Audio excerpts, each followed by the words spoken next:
Blog Talk Radio.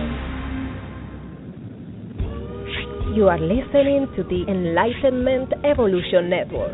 Welcome to Earth Sky People Radio.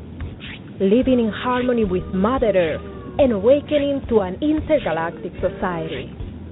With your host, Victoria Vives, founder of Reiki Wellbeing and co-founder of the Earth Sky People Movement.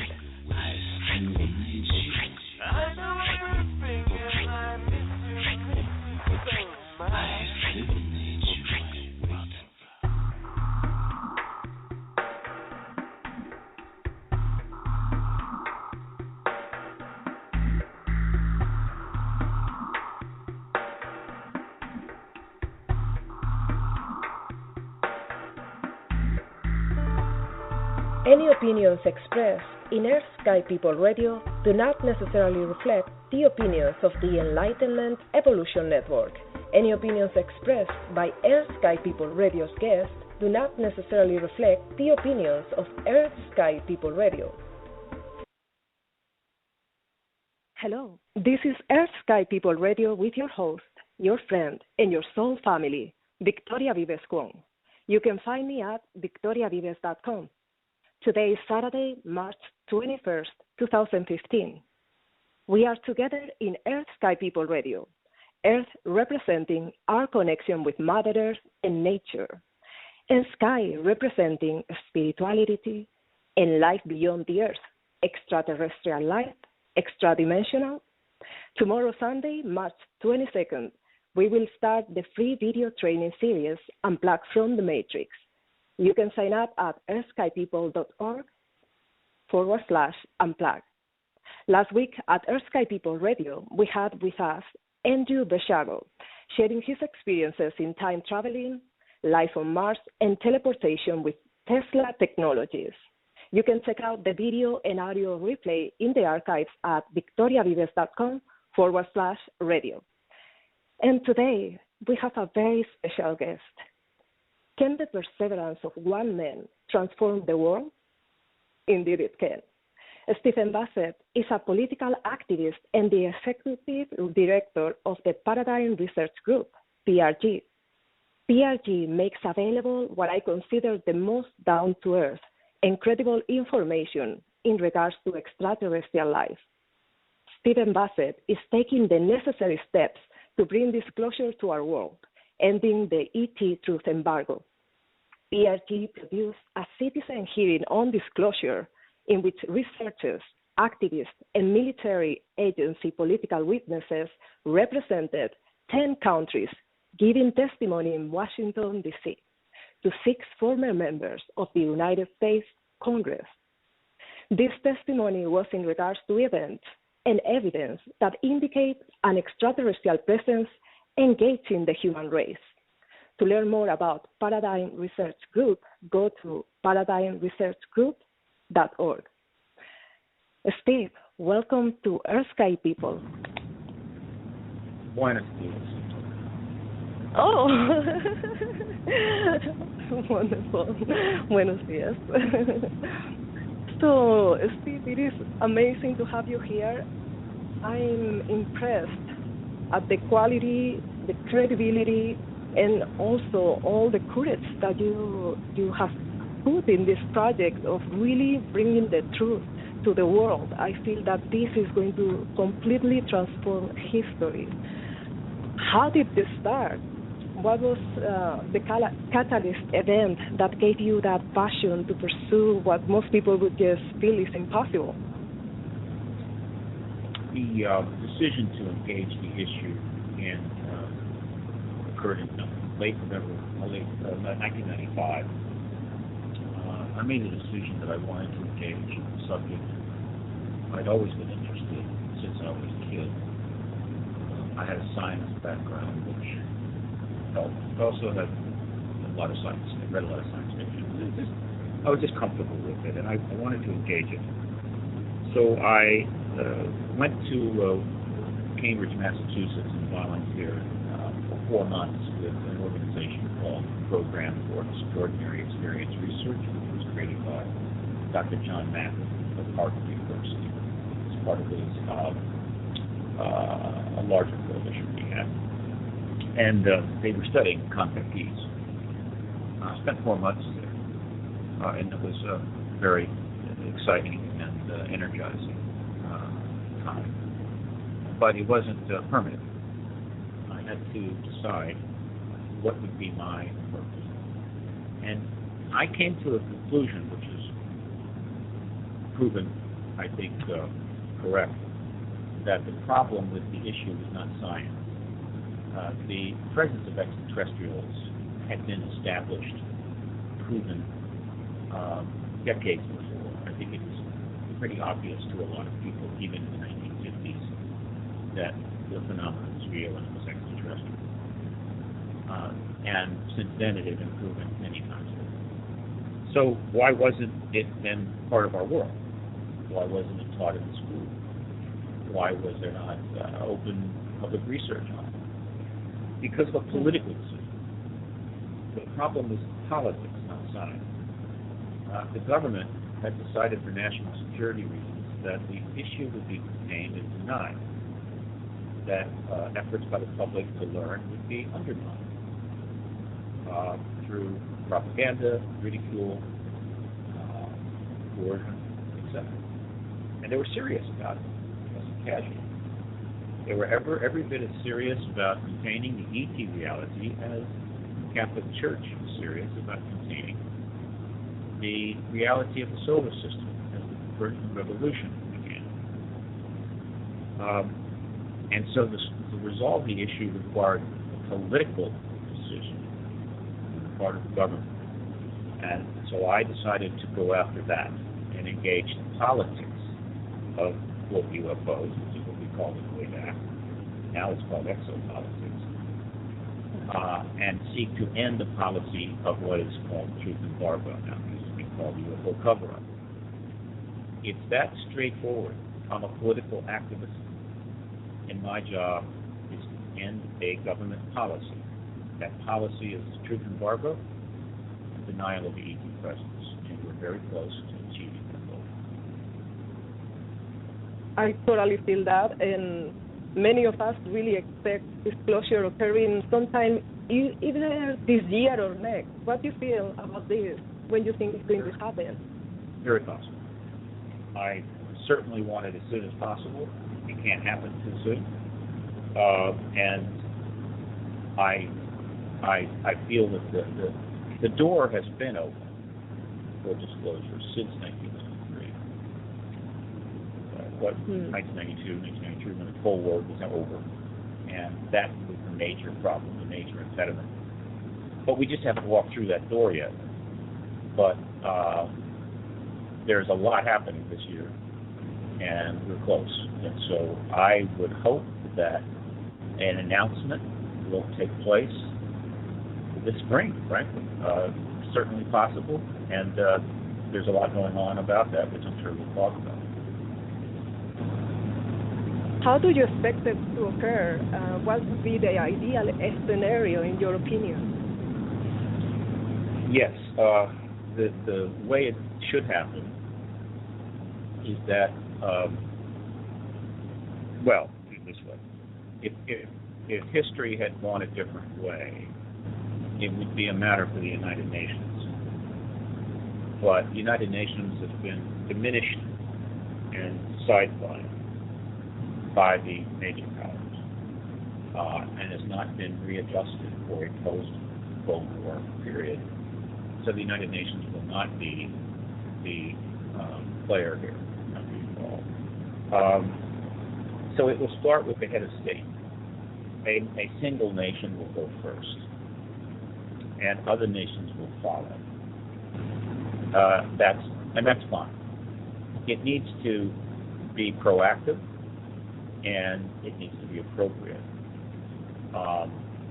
which is to say that the head of state would come before the people and acknowledge the extraterrestrial presence. Probably acknowledge that they could have said something sooner, but for national security reasons they could not.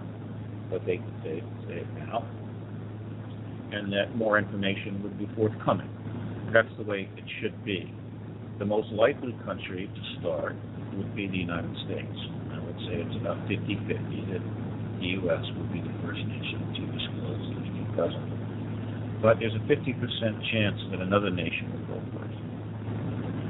Long term, it won't be. Yes, go ahead. No, please continue. Long term, it won't make a difference. But short term, there will be significant implications for the United States if another nation goes first, particularly if that nation is Russia or China. So there's some geopolitical issues at stake here. But let's assume it's the president. And the way it'll happen is the president has got to cut a deal with the Pentagon, because the president is not briefed on this issue anymore and is not considered on a need-to-know basis. So the Pentagon is not providing the president information. So the president really cannot disclose without access to that information. So the president has to cut a deal with the Pentagon that the Pentagon will support the announcement, and also the Pentagon will want from the president certain assurances that the announcement will be handled in a fashion we consider in the best interest of the country, and also the post-disclosure world period will be conducted within certain parameters. Once that deal is struck, the president can then announce. It'll probably happen on a Friday evening around 9 o'clock after teleworking people have gotten back from work. The press will be given very short notice to be there, and it will be quick. It's possible that the actual announcement will come from a second person stationed at a larger press conference held at another location, and then the public will have the weekend to sort of digest that. It's possible the financial markets may be closed for the first couple of days of the following week, and then reopen, and we will be in the post-disclosure. Wow. Do you think that the pictures of aliens that they're going to disclose in Mexico City in May 5th may encourage our governments to act a little earlier? The May event, which is being produced by Vives Khuong, is interesting. Essentially, what's going to happen is that some evidence, and there's lots of evidence in the ET presence, believe me, but there's some new evidence which is in the form of, I believe, two photos that were in the slide form, of which were found in the attic of a geologist who was working in New Mexico during the time of the Roswell event. And the provenance for this slide has been pretty well established. And the people that were the owners of the slides and so forth, and the time frame and everything else, worked pretty well. And so these two slides purport to show an extraterrestrial, I believe dead. And it's assumed this extraterrestrial is one of the Roswell beings that died in that crash. And so that's interesting. But more importantly, this evidence is going to be revealed with some style in a much more exciting way. Vives Khuong is a very well-known personality, very intelligent personality in Mexico. He has a very large audience. And so they're going to both reveal this evidence in a very elaborate way and generate a lot of media. That's good. It's okay. But it's more than that, because the production is expanded. And Lawrence Freeberg, who has done a lot of major events, concerts and so forth, including Live Aid and others over the years, has arranged for a number of celebrities, music people, to be there, and they're going to speak about their personal experiences as contactees. And so this event is being used as a contactee event. And that's very significant, because one of the most important development since 1992, particularly since 1992, is the emergence of celebrity contactees.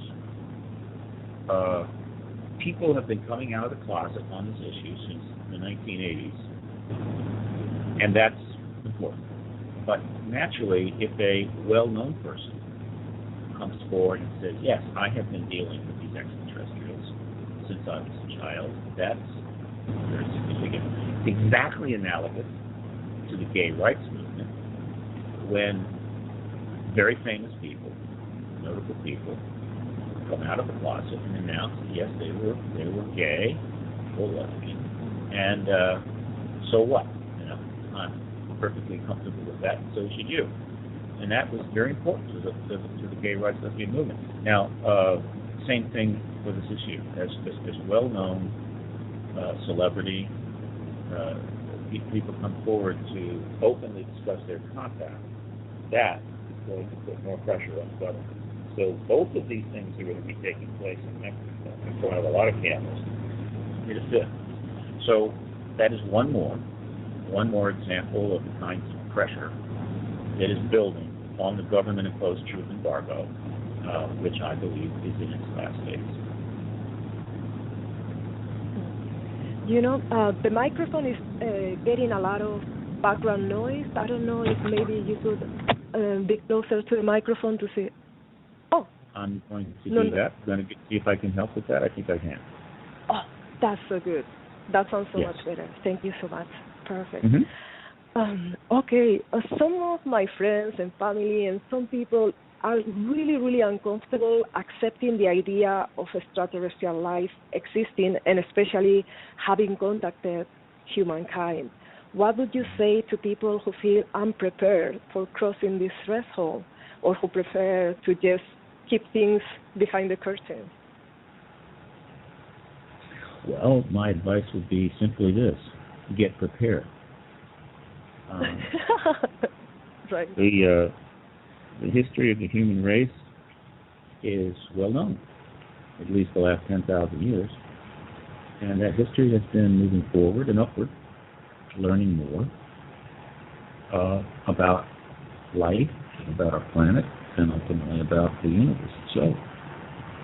And I can assure you that compared to the terrible things that humans have done on this planet, which has brought a great deal of fear and misery and pain and suffering, the extraterrestrial issue is nothing like that. It's unknown.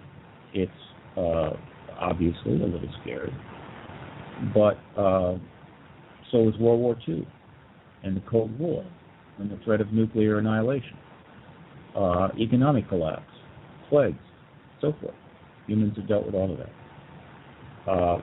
So I would suggest that most of the fear that is developed in people about this issue comes not from the issue itself, but from the fact that governments made the decision to deny it, to undermine it, ridicule it, and create misinformation. And so the government has created a what I call intellectual ghetto and a truth vacuum. And as a result, people are confused. There's a lot of rumors and unsubstantiated claims at play, which are scary. So that's the problem. And the sooner people understand that, the sooner their fears will diminish. The more they know, the better. So clearly they want to learn more. They want to go on the internet. There are plenty of excellent books on the subject of extraterrestrials as well as the phenomena and so forth. And they can do that. But regardless, the announcement of the extraterrestrial presence is inevitable, and the presence of extraterrestrials is already established, so they're already here. And so there's nothing to be gained by somehow pretending it's not true. Right? There's only something to be gained by learning about it and getting ready to deal with it. Right. And it seems that your perspective is that there may be good and benevolent extraterrestrials that maybe are assisting this process, or what is your perspective of the engagement that we have with extraterrestrials at the moment? Well, that is the number one exopolitical question. There are many, many exopolitical questions. The number one question, certainly, is the extraterrestrial intention favorable or unfavorable? And a lot of words are used: good, evil, demonic, benevolent, saviors, messianic, all of them. I take a fairly central view. I believe the extraterrestrials are corporeal beings from other planets. And this is hardly shocking because recent research has proven what I think any thoughtful teenager would have known 50 years ago, is that guess what? We're not the only life-supporting planet in the universe. There are undoubtedly billions of them. And since there are billions of life-supporting planets, then there are obviously a huge number of planets that have developed advanced life like ours. There's just nothing special about Earth as a life planet. Now, I mean, a life planet is certainly special compared to a rock or a gaseous giant that just spins around and there's no life there of any kind. So, but in the realm of life, there's just nothing special about the Earth. And so these beings have their own planet, and they are able to travel interstellar because their physics is better than our physics. There's nothing shocking about that either. And so the question then is simple. Do these intelligent beings who developed on other planets and may or may not have long-established connections to us, is their attention, and the dichotomy I prefer to use is constructive or destructive. I'm not comfortable with good and evil and so forth. I don't like these terms. Constructive or destructive. Yeah. And when you look at the totality of the evidence, we have a lot of evidence, particularly contact B reports, of which there have been hundreds of thousands. Most of them are in the files of researchers. There are a number that have been written up in various books, a few hundred, but there are hundreds of thousands that have been reported to researchers around the world. When you look at these reports, you see an interaction which is clearly constructive and not destructive. Mm-hmm. Now, that's the most important thing for a person to know right now. Constructive, not destructive. But when you look at the details of the contact, there are clearly aspects of it which are uncomfortable. Well, going to the dentist is uncomfortable. Does that mean dentists are evil? I don't think so.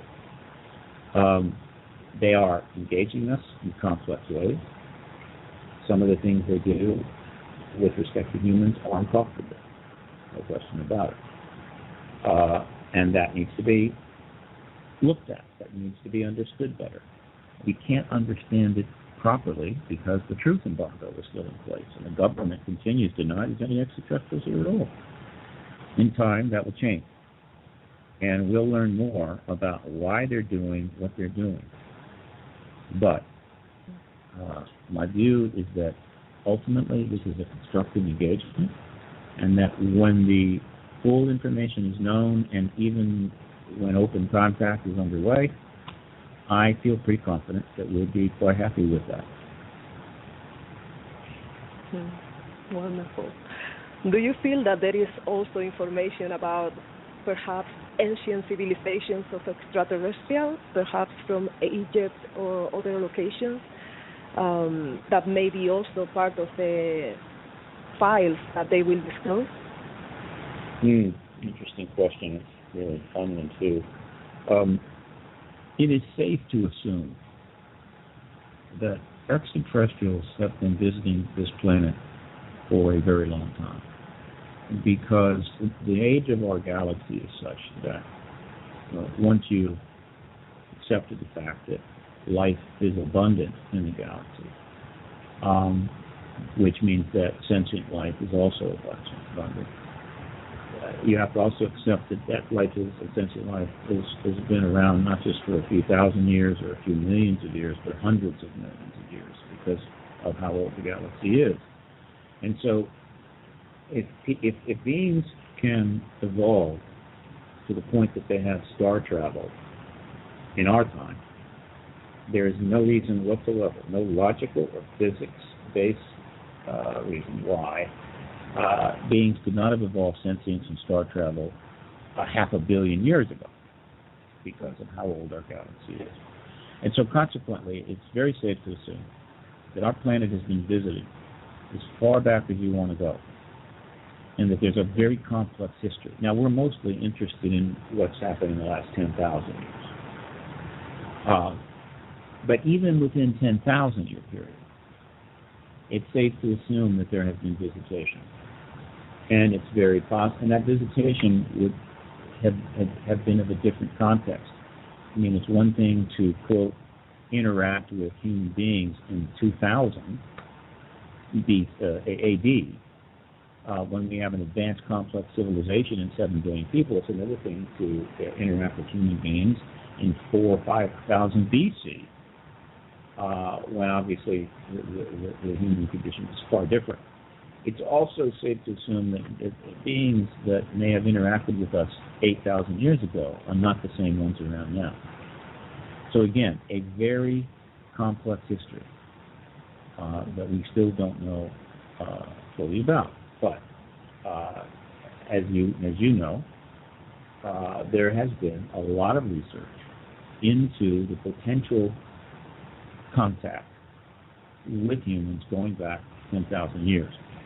And the best, the most populist expression of this research is a program called Ancient Aliens. It's the most successful show dealing with extraterrestrials that's been done so far. It's been on quite a few years at quite high ratings. But there's also some very extensive books on the subject. And when you look at the history of the human race, particularly in the religious histories, you find seeming evidence for extraterrestrial engagement everywhere.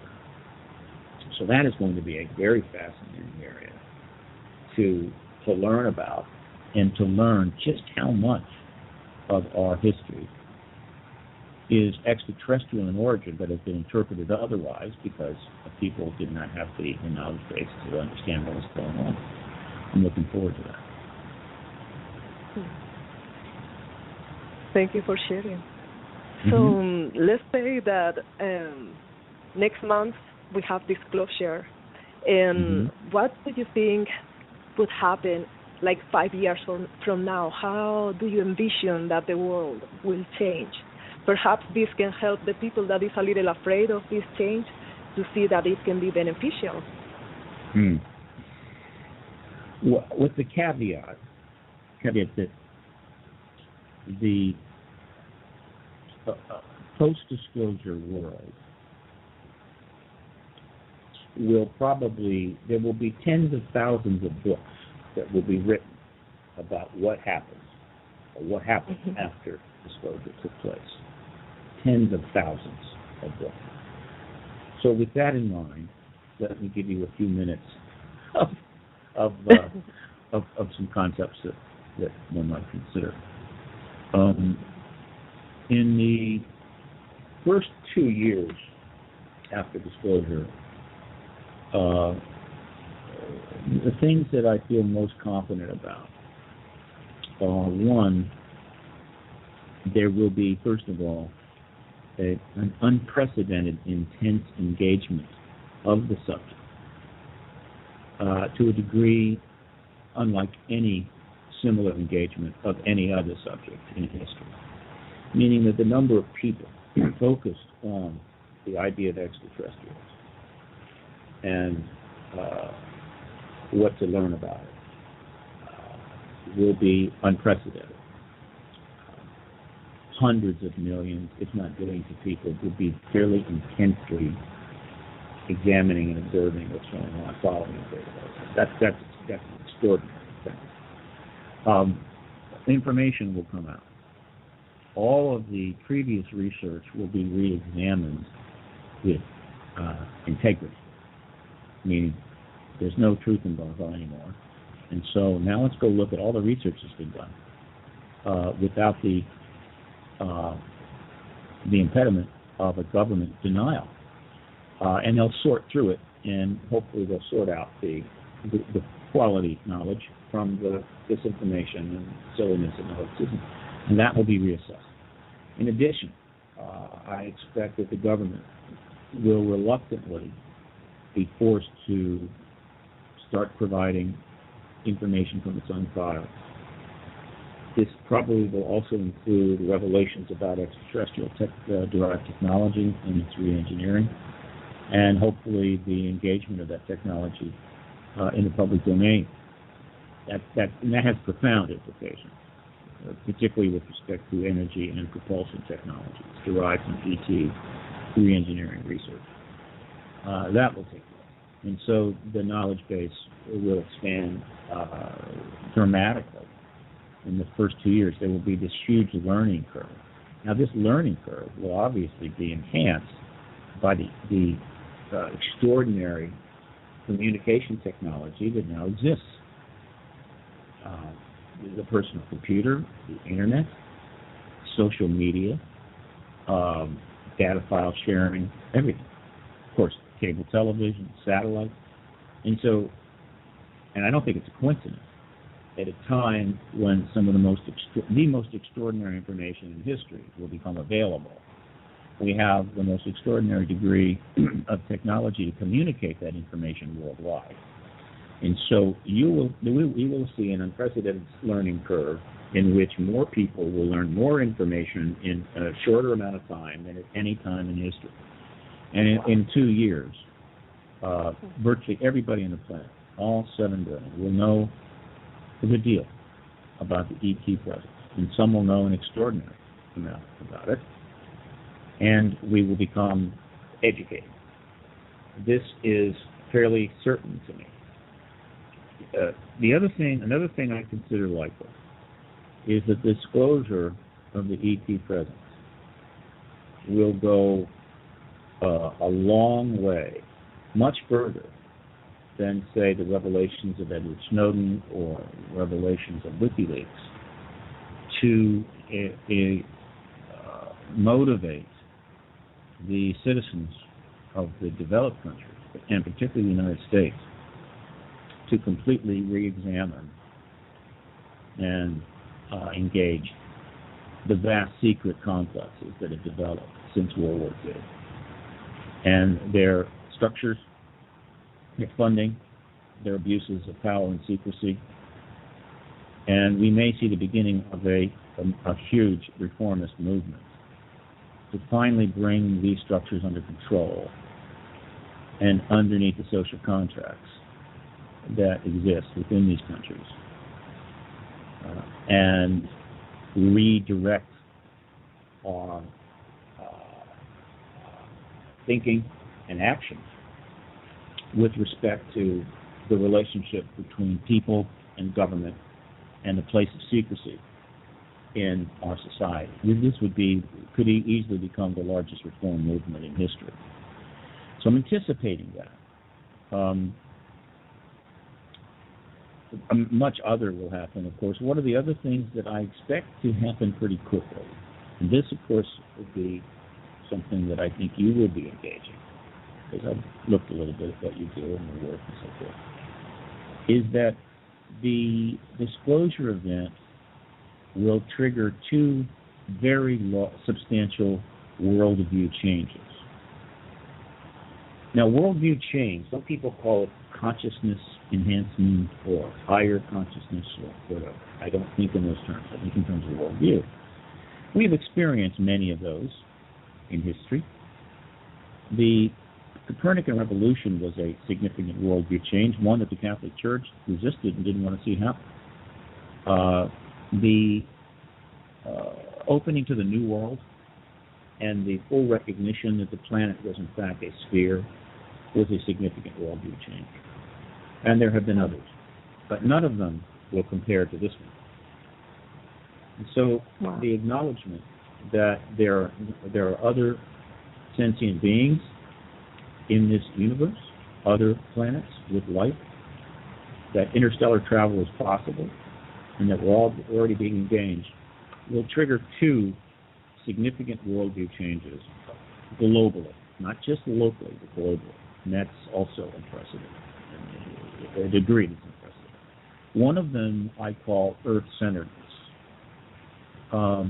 The reality of other life planets will make this planet more, make humans on this planet far more aware of their planet. Now that process has been underway since the 1950s, which is really when it got going. Prior to the 1950s, this Earth-centered concept, Gaia, spaceship Earth, all of this really wasn't in play at all. So it's not that old. It's only like 70 years on, which is why we still have nowhere near gotten to where we need to be. But this is our home. We are part of a complex biosphere, and we either take care of this home and we avoid damaging that biosphere, or we pay huge consequences. We're just starting to figure this out. But when the ET presence is acknowledged, that awareness, that understanding will get a huge boost. And you will see a much greater awareness of the Earth-human biosphere connection.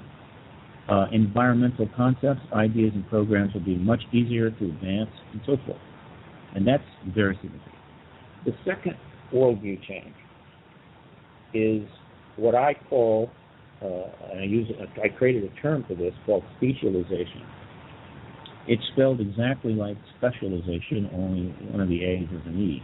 Specialization. Specialization, as I define it, is a increased emphasis on the fundamental connection of human beings to each other as a single species, Homo sapiens sapiens, as opposed to emphasis on all of the myriad of subsets that connect people to people. Now, some people may say, well, why is that a big deal? Well, for the last 10,000 years, people have been viewing other people in terms of their race, their religion, skin color, their political persuasions, philosophical differences, purely geographical differences, and so forth. And as we know, in a modern society, there are uncountable categories in which people are placed in. Some as trivial as I'm a baseball player and you're a soccer player, right? Obviously, it's a lot bigger than that. These differences are interesting and entertaining. Unfortunately, these subcategories are the basis for most of the wars that have taken place, and the basis for a great deal of the destruction that is taking place. And of course, this is no longer a luxury that we can afford, because we develop nuclear weapons and biological weapons capable of destroying billions of people. And so we no longer can do that, and yet we still are. And so this worldview change, where the emphasis shifts away from these subcategories to the ultimate or the parent set, which is species, is extremely important. Now, specialization, this emphasis on the species as the human connector, while it will not, it will be dramatic in some people, it will be a small change in most people, but all people, meaning there will be a small change spread around 7 billion people, and a small change 7 billion times is significant. So that, and to put it in as simple terms as I can, we'll be moving closer to the point where when the usual psychopath, sociopathic, narcissistic personality disorder, usually male, comes to the citizens of a country or a religion or whatever, and says it's very important that we all take up arms and go kill a bunch of other people, and here's why. And the people that are being addressed will basically say to the sociopath, why do we want to go kill other members of our species? We're all part of the same species, so why do we want to do that? And and we're not going to. Thank you very much. And by the way, I think probably we need to find another line of work. And if you don't, we'll have to take care of you and deal with you in some way. Now, that sounds very simplistic, but it symbolizes exactly where we have to go. So specialization is extremely important, and it will take place because the moment that the whole world, it becomes confirmed that there are other sentient species, not humans. So I believe there are quasi-human species out there because of shared DNA, but that's another subject. There are other sentient species that are not human, and they have their planet, and they have their lives. Suddenly, the idea of thinking of ourselves as a species with our planet becomes completely appropriate and logical. And so we start to compare ourselves not to each other, but to the other species, species to species comparison. And when we make that comparison, we see, at least based on what we've seen so far, that they are interstellar, they are advanced, they're telepathic, they have access to the galaxy, they have a lot of pretty interesting things. And it's very possible that their civilizations are more mature, more stable, less destructive. And therefore, we have to say, well then, what are we going to do about our civilization, our species? This thinking change will occur instantaneously. It will happen, or the process will happen the moment disclosure takes place, and will slowly develop over time. Certainly, it will grow substantially over the first 2 years. And so that is a glimpse, just a glimpse of what you might expect after disclosure. And then I will finish by saying that it is my view, it's my guess, calculated guess, that 2 years after disclosure, roughly, is when open contact will take place. And we have contact now, but it's covert contact. But open contact will take place between us and the extraterrestrials that are engaging us now. Wow. I love your sharing. I heard a lot about after disclosure from Richard Dolan and other people, but I love what you shared about specialization is called. How you say that again? Specialization. Specialization. I really love that, and I think it is true. And even a step further than that, maybe we start actually having interstellar couples or relationships, and I mean, who knows what is going to happen in 5 years from now. And if you are feeling that perhaps in 2 years there will be open contact, that completely will change everything. And I feel that we can learn a lot from civilizations that are so advanced. They can really help us to resolve some of our challenges. So I feel it is really, really important that we make this happen. And I know that you are doing everything that you can. How can we help? How can somebody that is listening right now help this process?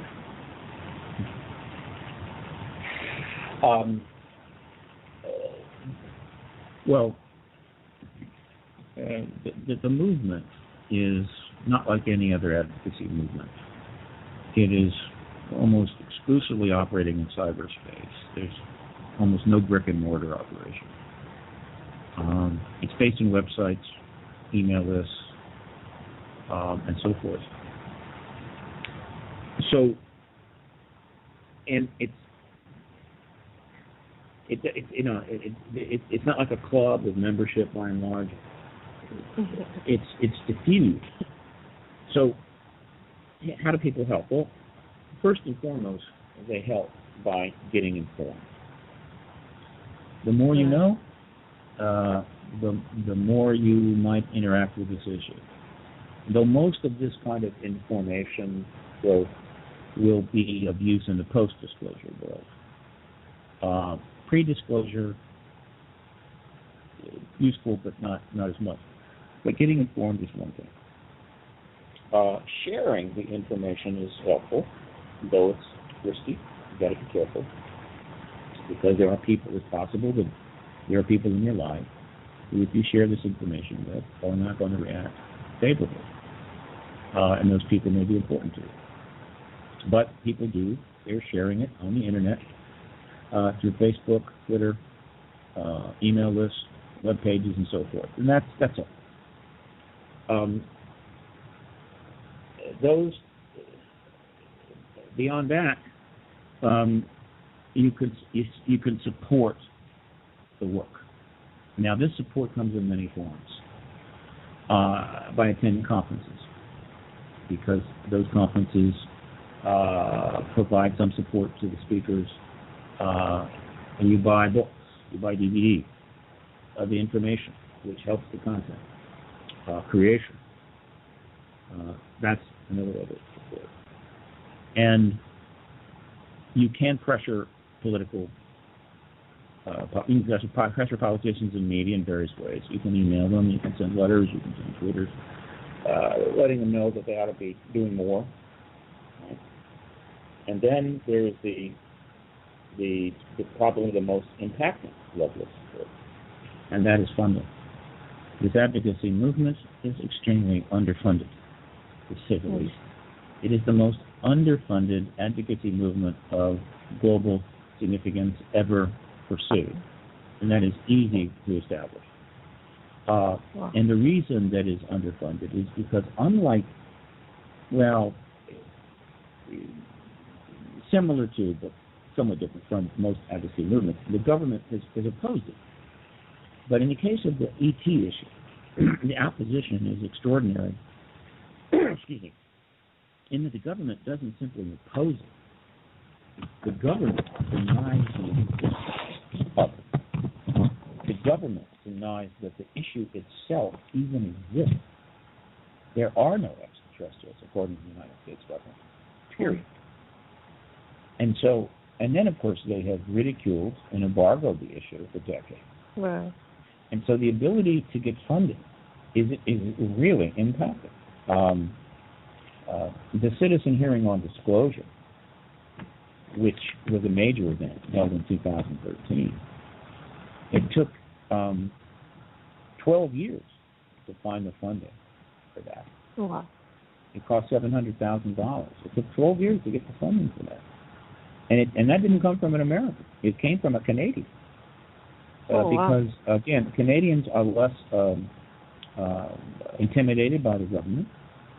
They're less afraid of the government. They're less afraid of the issue, because the truth embargo has been most heavily practiced in the United States. We have not been able to find that kind of funding in the United States. We need funding. The Congressional Hearing Initiative that's underway has gotten some funding, but it's not enough. We need more. This is the number one way that people can fund it. Now, most people are simply not in a position to do that, and I totally understand. But there are plenty of people who are. And in most cases, they're reluctant because they're afraid if they support this issue, no matter how much they believe about it, no matter how much they even know about it, that they may be damaged. I think that is far less likely now than it was 10 years ago, 20 years ago, but some people feel that way.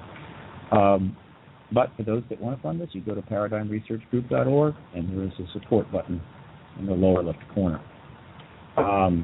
We need more of the kinds of support that the citizen hearing got. But even $10,000, $20,000 can be extremely helpful at this particular time, because right now we're really closing in on disclosure, and that's the Congressional Hearing Initiative, which is underway. That's the number one thing that will help get this done: financial support. I'm just being as blunt as I possibly can. No advocacy movements in history were successful without it. This idea that, no, you don't need money to change the world. Wrong. You do. Always.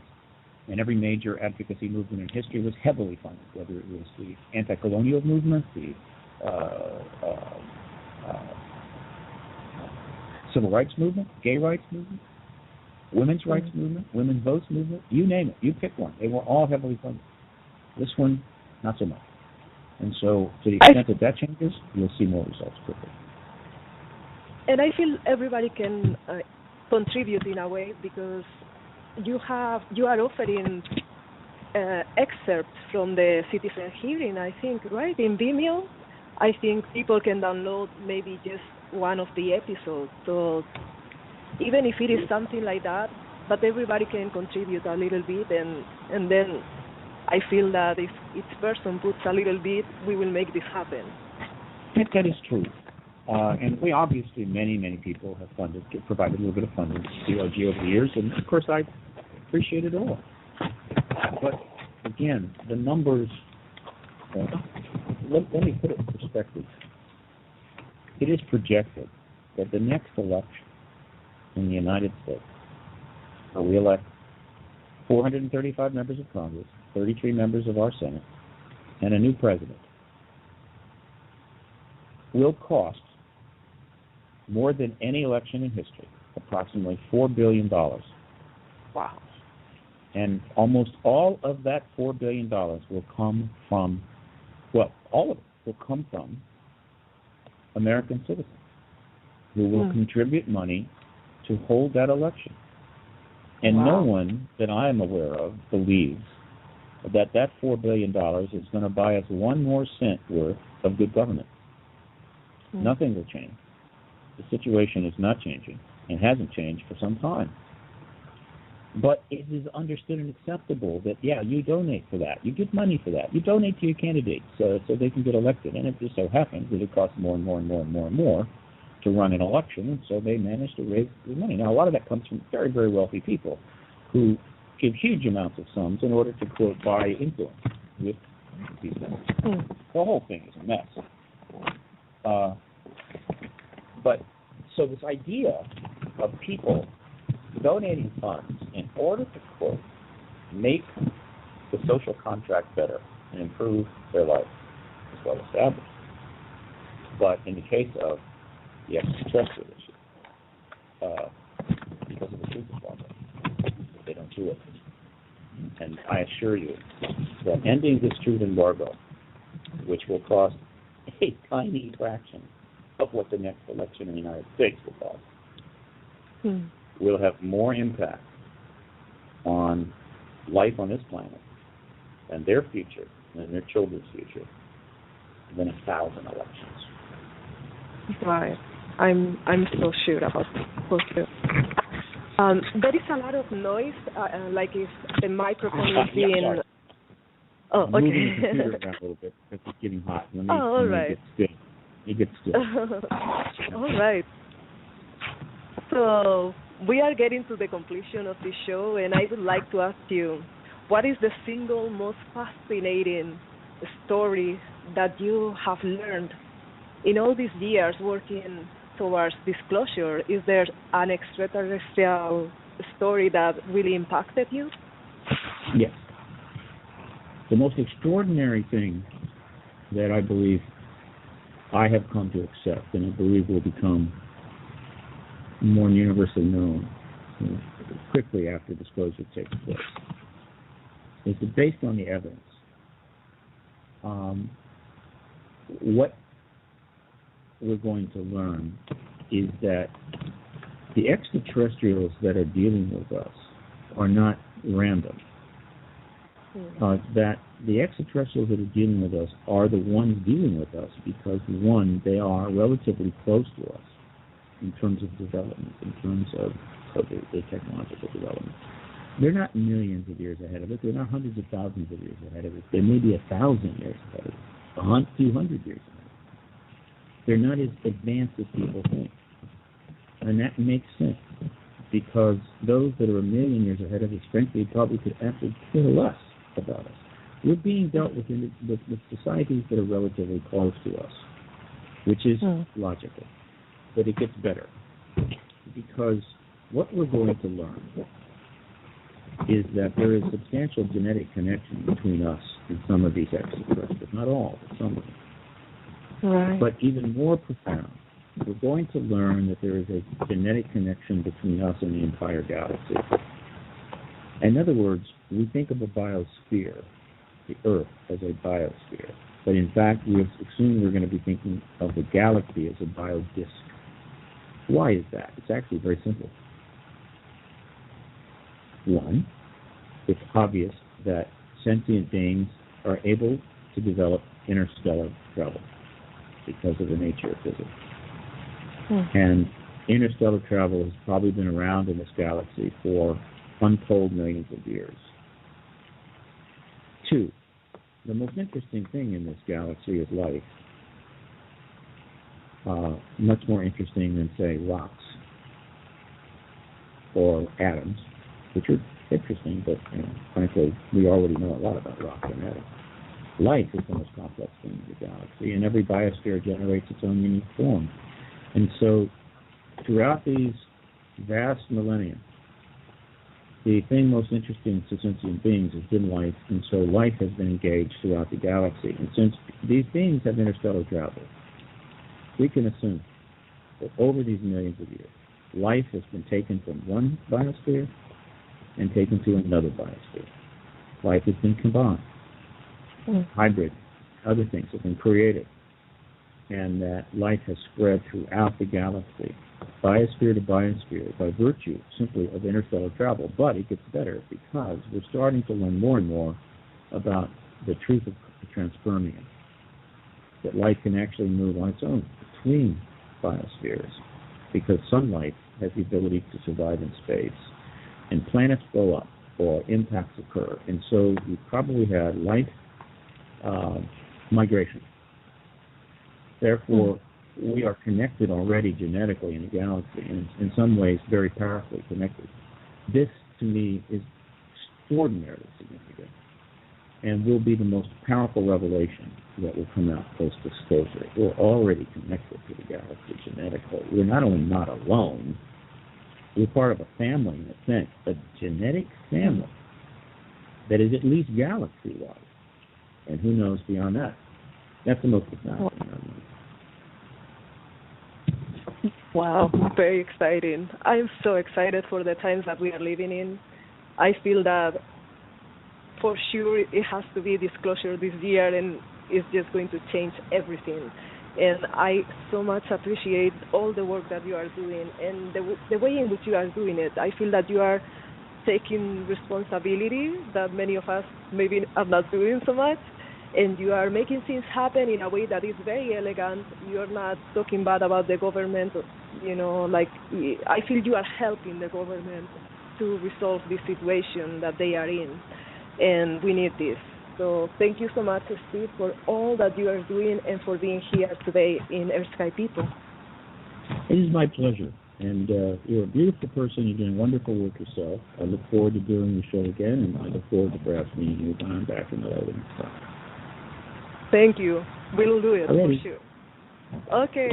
Bye. Thank you. Bye-bye. Okay, so that was our amazing interview with Stephen Bassett. Once again, his website is paradigmresearchgroup.org. So you can go there, and he has a lot of information, videos. You can get the DVDs. I got the DVDs, and they are amazing. So if you really love this information, please contribute. We really need to make this happen. And as you know, this is a network, so I will be sharing some announcements about the shows that we have in this network. And also next week on Saturday, March 28th at 10 a.m. PST, 1 p.m. EST, we will have a show in Sacred Sexuality with Anaya Sophia. All the archives of my shows, both in video and audio, as well as all the information about this upcoming show with Anaya Sophia, are available at victoriavives.com/radio. And I will connect with you tomorrow as well for the Unplugged from the Matrix video training series. This is a free training, and with all my love, I want to share it with you at earthskypeople.org/unplugged. You can find the details. Okay, so I'm going to just share a little bit of music and then some announcements. We're still growing up, thinking that we are separated, but we are one. We used to growing up, thinking that we stand on our own, but we are one. Loneliness, thinking that we cannot connect, but we are one. Soon I felt your love from within. Soon I heard your voice calling me, saying that I am so much more than that. Interconnected, like rays from the sun. We join together and we become the one. The glory in the kingdom are inside of us. We are the one. We are the one. Eternal soul of unbounded wisdom. Eternal soul, speak to me. Eternal soul of unbounded wisdom. Eternal Lord, speak to me.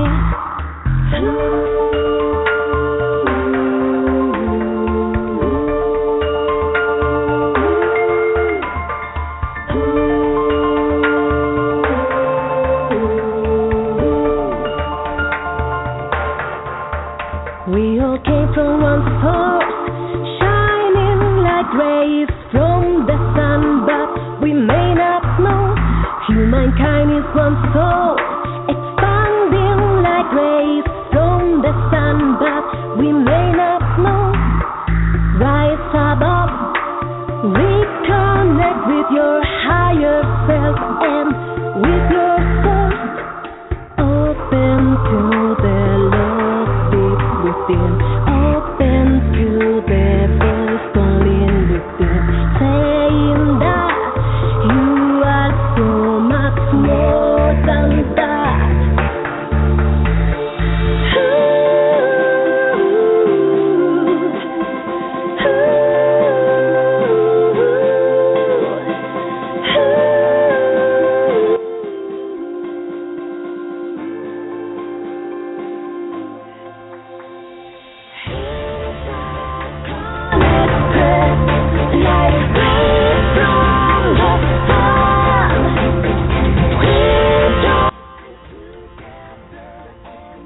Okay, and now, as you know, this is a network, it's the Enlightenment Evolution Network.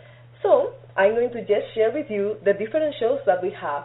On Mondays at 7:30 p.m. Pacific Time, we have Heart to Heart Talk Radio with Daniel Scranton. On Tuesday at 12 noon Pacific Time, we have Soulful Preneur with Rachel Archelaus and Megan Crandall-Meyer. On Wednesday at 6 p.m. Pacific Time, we have the Enlightenment Evolution Hour with Rob Gauthier, the creator of the Enlightenment Evolution Network. On Thursday at 6 p.m. Pacific Time, we have Consciousness Evolution Hour with Philip Malika. On Fridays at 6 p.m. Pacific Time, Pierre's Experience with Kalina Angel. On Saturdays, like today, at 10 a.m. Pacific Time, is Earth Sky People Radio with yours truly, Victoria Vives Khuong. On Saturday at 9 p.m. Pacific Time, Disclosure Now. On Sundays at 11 a.m. Pacific Time, About Oneness with Karen Newman. And finally, Sunday at 1 p.m. Pacific Time, we will have very soon the Resonance Intention with Soul and Neil Gaur. Okay, bye for now. You are listening to the Enlightenment Evolution Network. Welcome to Earth Sky People Radio. Living in harmony with Mother Earth and awakening to an intergalactic society. With your host, Victoria Vives, founder of Reiki Wellbeing and co-founder of the Earth Sky People Movement.